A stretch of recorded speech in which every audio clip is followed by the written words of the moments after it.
Now, the idea of a zero carbon footprint is something that I think fascinates me, and I also see it as a compulsion.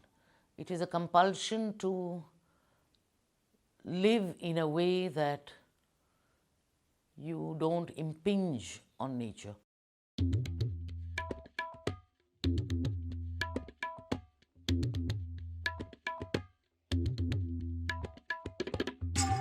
Now, this site that we located ourselves on, this used to be a quarry. And people have mined for Badarpur, which is, and for quartzite from this site.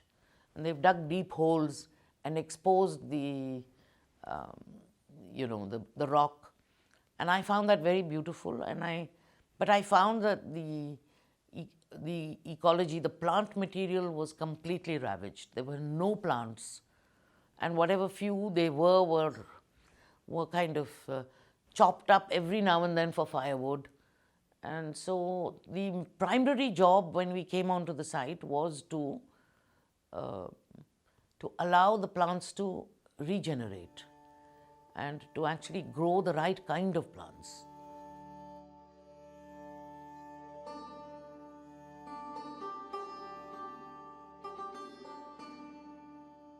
So when we built this house, we made 2 ponds.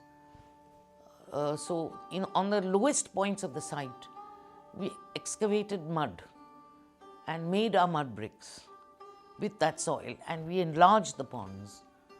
And we made sure that the water that we use is completely cleaned and goes back to those ponds. This way of actually collecting a body of water brings in at least 60 different species of birds and at least another 50 species of animals to this habitat. And we really enjoy, we have the privilege of watching them every day.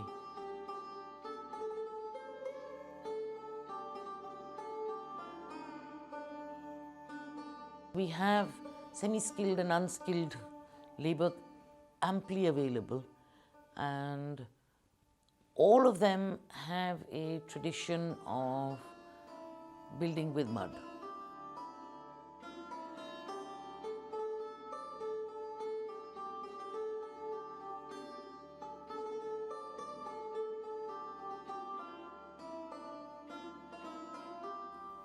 Bamboo also has a life of at least maybe 80 years if it is treated properly. So I have built many buildings with bamboo roofs, bamboo walls. Oh, it's like that song we had, House of Bamboo.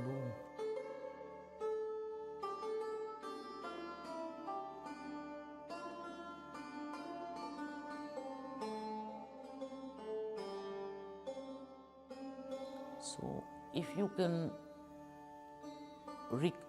ask them to recall the way they built in their village, we can really have these skills. We have these skills at our command, in the sense that we do not have to train and retrain them. We have to only advise them. So we use local labor for any project that we undertake.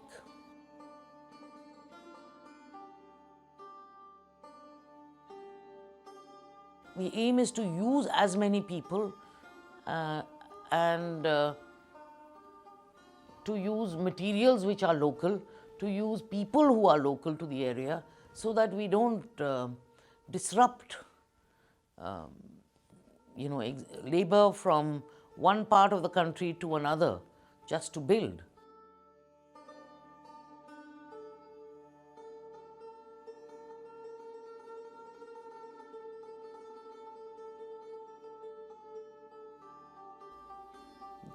I like to live in a place where I do not need air conditioning. This house has no air conditioning. We use the natural coolth of the day and the night. We harvest it. to be able to keep the temperatures balanced. Mud is a great insulator, and a flow of air, ensuring a flow of air in the design of your house is very, very critical and crucial. And to that extent, the traditional courtyard, which was a part of all architecture in India, really. The courtyard at the center of the house ensures that ventilation and brings in light into the house, into the interiors of the house. The use of small windows on the outside, on the western side, is also very crucial, because even when the air enters these small windows, its velocity increases.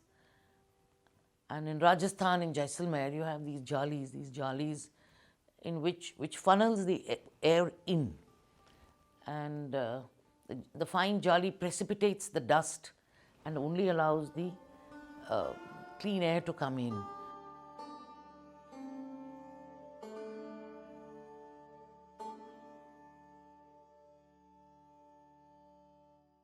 The aesthetic in the environment is not just an upper class thing. Traditionally, even the mud house in the village was very beautiful. It is just that currently that aesthetic is completely lost. So the style and the beauty of sustainable buildings and the potential for beauty has to be discussed more, because everybody opts for that beautiful, that sense of beauty.